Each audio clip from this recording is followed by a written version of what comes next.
Lakasan mo ang iyong loob. Kwento ni Santa Bakita. Si Saint Josephine Bakita ay kinikilalang patron ng mga biktima ng human trafficking. Sino ba ang mga biktima nito? Sila ang mga taong pinagsamantalahan sa pamamagitan ng puwersa o panloloko para sa pilitang magtrabaho o sexual na gamitin o iba't ibang uri pa ng manipulasyon. Ganito rin ang sinapit ni Josefina o kilala bilang Santa Bakita. Mula siya sa masaya at may kayang pamilya sa Sudan, Africa. Pero sa murang edad ay kinidnap ng mga slave traders, binenta, binili, ginawang alipin o katulong ng iba't ibang mga amo at pamilya sa loob ng 12 taon. May pagkakataong tumakas pero hindi nagtagumpay. Pisikal na sinaktan pero hindi nagtanim ng puot. Nakarating siya sa Italia at doon pinalaya ng korte. Bininyagan at piniling maging Canossian sister.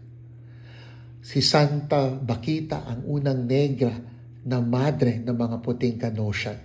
Sa kabila ng kanyang mapait na nakaraan, namuhay si Sister Josefina na may kabutihang loob at pasasalamat sa Diyos. Malimit niyang batiin ng ibang tao ng ganito. Lakasan mo ang iyong loob, pinagdarasal kita. Dineklarang santo noong taong 2000. Sa Ebanghelyo, Luke chapter 2 verse 22 to 40, dinala ni Maria at Jose ang sanggol na si Jesus sa templo kung saan kinilala at ipinahayag ni na Simeon at Ana na siya ang Mesiyas, ang katuparan ng pangako ng Diyos.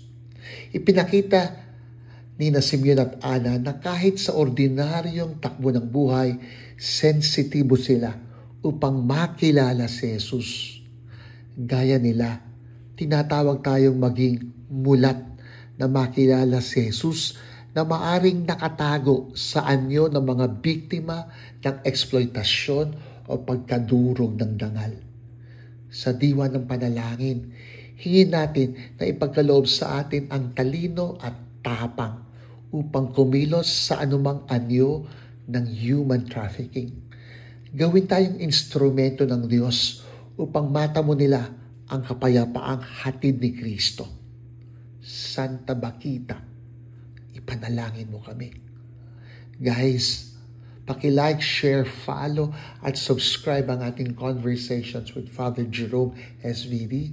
At gaya ng bati ni Santa Bakita, lakasan mo ang iyong loob, pinagdarasal kita.